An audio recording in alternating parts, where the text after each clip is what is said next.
Topics and discussions: History of nursing, caregiving fundamentals, becoming a certified nurse and a caregiver, cultural diversities, communication skills, ethical and legal responsibilities, growth and development, needs and behavior of patient, caring for the patient who is confused or mentally ill, safety measures, observation and reporting.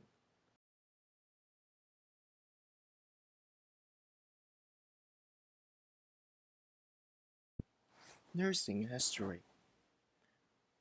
Around the 250 BC, the first nursing school started in India, founded by the works of the great physician Charaka. No women were allowed as students because only men were considered pure enough to become nurses. The policy of Charaka Samba, the document written by Charaka, stated that these men should be imbued with kindness, competent to cook food, skilled in bathing and washing patient, rubbing the messaging lamps, lifting and assisting him to walk about, while skilled in making and cleansing beds, and never unwilling to do anything ordered. Charaka was also the first physician to present the concepts of digestion, metabolism, and immunity.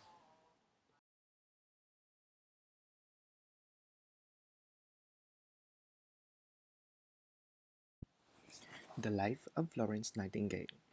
In 1820 to 1910, the life of the pioneer of modern nursing, aka the Lady with a Lump.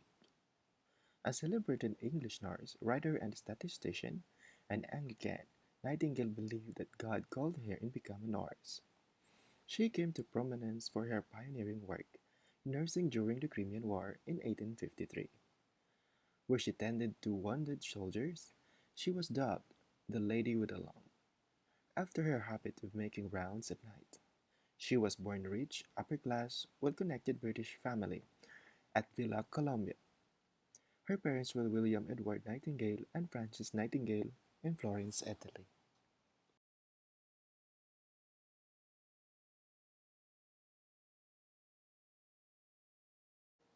Chapter 2: Caregiving Fundamentals. What is caregiver? An individual such as a physician, nurse, or a social worker who assists in the identification, prevention, or treatment of an illness or disability. An individual such as parent, foster parent, or head of the household who tends to the needs of the child or dependent adult.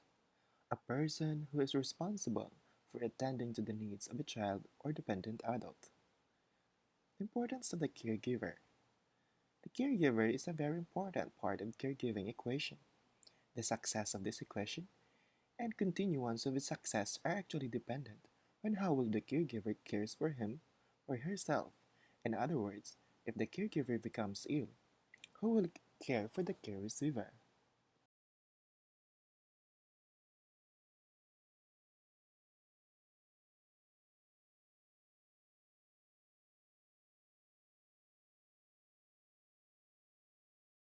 A caregiver must have the following.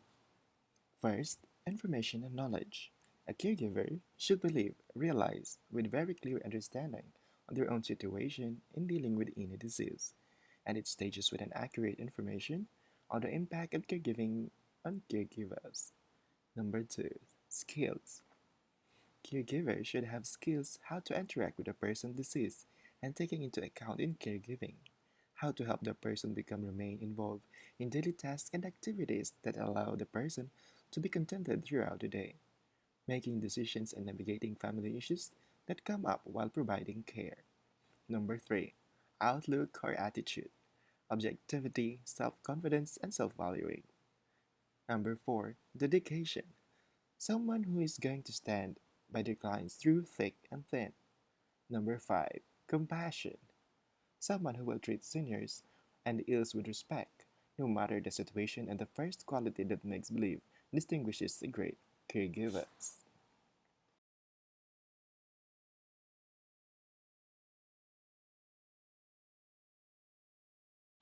Common problems in caregiving. Number one, what kinds of care are needed to allow the elderly or impaired person to remain in the community? Number two, who is going to provide care when or how? Number 3. Should the caregiver remain in his home, live with their children or other relatives, or move to other surroundings? Number 4. How can living arrangements be changed to help the person stay in the home or become more independent?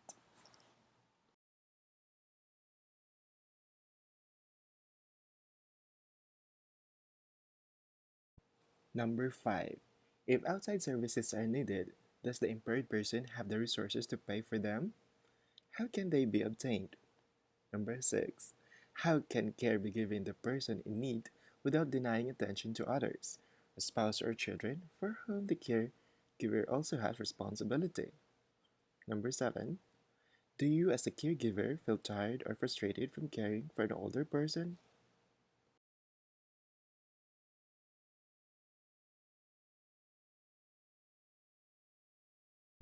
Definition of stress. Stress can be defined as a physiological reaction to a threat. Caregiver syndrome or caregiver stress is a condition that strongly manifests exhaustion, anger, rage, or guilt resulting from unrelieved caring for a chronically ill patient. Term is often used by many healthcare professionals.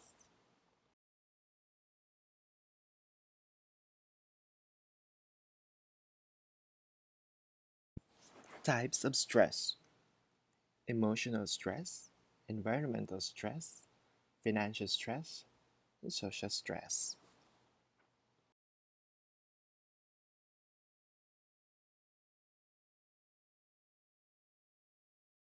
Resources that can help the caregivers. First, family or friends. First, make a detailed inventory of any assets. Individual family members and friends can contribute, including the assets of the impaired elderly person needing the care. Assets include available times, skills, space, equipment, and the strengths of the persons in need in care, and most important, the money. Sit down with all the family members and work out a plan for giving help. Number 2. Community agency. When the family or other voluntary help is not available or cannot meet your needs, caregivers or care receivers may wish to seek help from agencies. A wide range of help may be available. Some may be covered by private insurance, Medicare. All of it can be purchased. Sometimes the service cost may be based on the income of the care receiver. Each agency has its own fee structure. You may want to ask about the arrangements before ordering the service.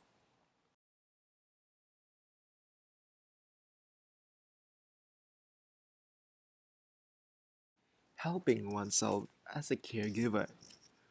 Seek information, join a caregiver support group, set realistic goals, practice good communication skills, communicate with your family and friends, maintain your health.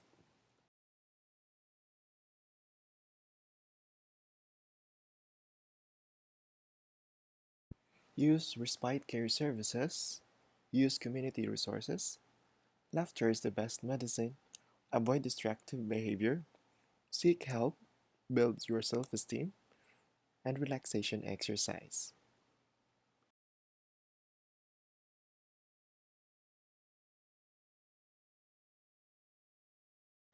Resources that can help the care receivers. Services for impaired elderly. Number 1. Adult day healthcare. Number 2. Shore workers or handy person services. Number 3. Companionship services. Number 4. Escort services for the elderly. Number 5. Geriatric assessment units and special care units. Number 6. Home health aides. Number 7. Home health care. Number 8.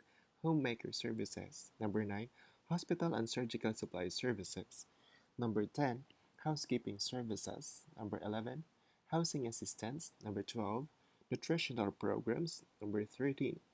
Occupational therapy. 14. Physical therapy. Number 15. Respite care services. Number 16. Senior service teams. Number 17. Skilled nursing services. Number 18. Speech therapy. Number 19. Social day care. 20. telephone reassurance, 21 transportation.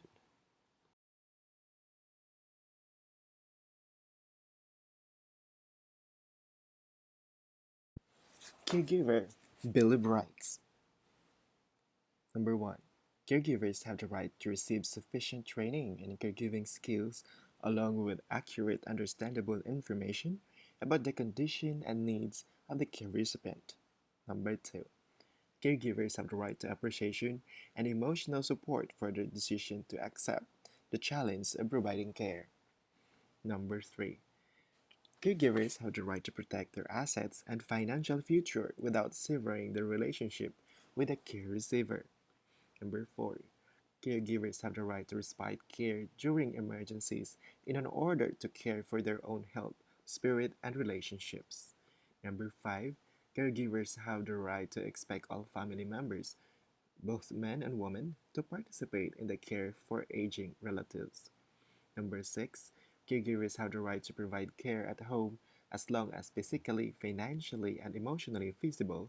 However, when it is no longer feasible, caregivers have the obligation to explore other alternatives such as residential care facility. Number 7.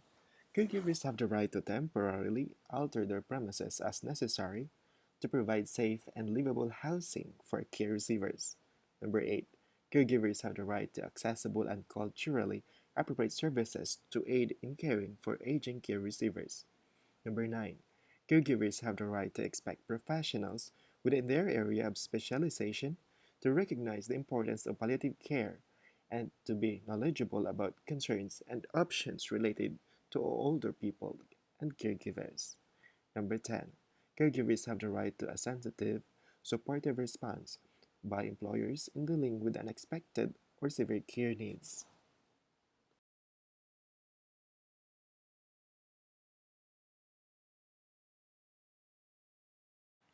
Chapter 3. Becoming a certified nurse aide and caregiver.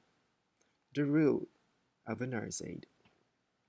The nurse aide gives personal care to the patient in his home and is an important member of the healthcare team. Caring for patient at home may include preparing simple meals, shopping, and doing light housework and laundry. The nurse aide training program teaches basic nursing care. This includes communication skills, infection control, safety and emergency procedures, and basic personal care skills. The nurse aide may be required to adapt environmental conditions that include temperature extremes or working around the patient, family members, or pets, smoke, dust, or infectious disease. Also required to shop for essential items and run errands if task is indicated on the client service plan.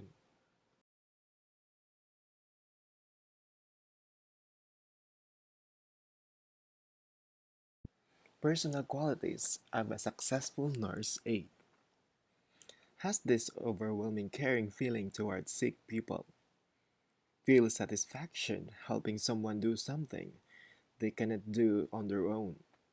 Treats patient like how they would like to be treated if they were sick. Good at time management. Does not mind cleaning up poop, pee, vomit, and blood.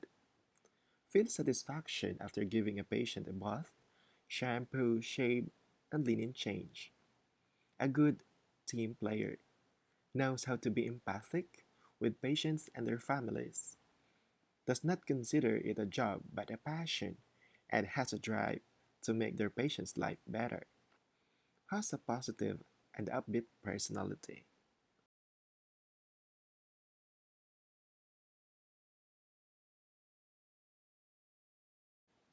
Qualities of a professional caregiver.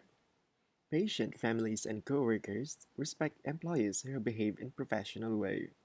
Professional behaviors include how you dress, the words you use, and how you treat others. Examples of professional behavior. Pleasant and polite to everyone. Treat others with respect. Honest, truthful, and genuine. Good work ethics. Cares about the feeling of others. Respect people from different cultures and backgrounds. Dependable and reliable. Does the best job possible. Patient and able to remain calm even when demands are heavy.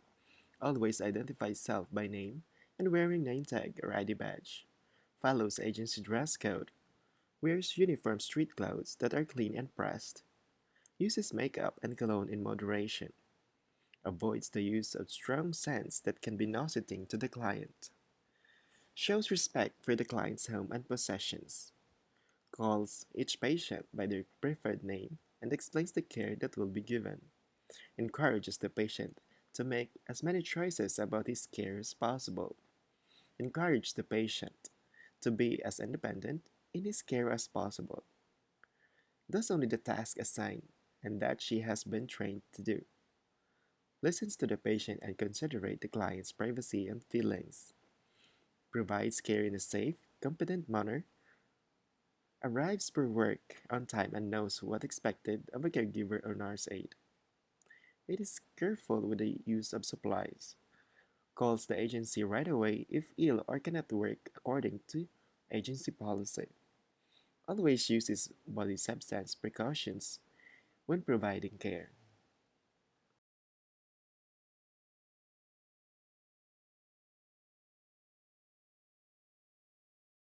Conduct that will result in legal or disciplinary action, violence in the workplace, sexual harassment, behavior that violates the client's rights or adversely affects care, verbal, physical, emotional, or sexual abuse, neglect or exploitation of a client, being negligent in performance of duties, destroying property, stealing or taking anything from the client's house, disrespect to supervisors, managers, and co-workers, refusal to work where assigned, indecent, disorderly, immoral conduct, using alcoholic beverages or drugs for any purpose other than medical in the client's home or before starting the work, taking goods or money for personal gain from patient family member, taking gifts or tips, having firearms or weapons at the agency or client's home,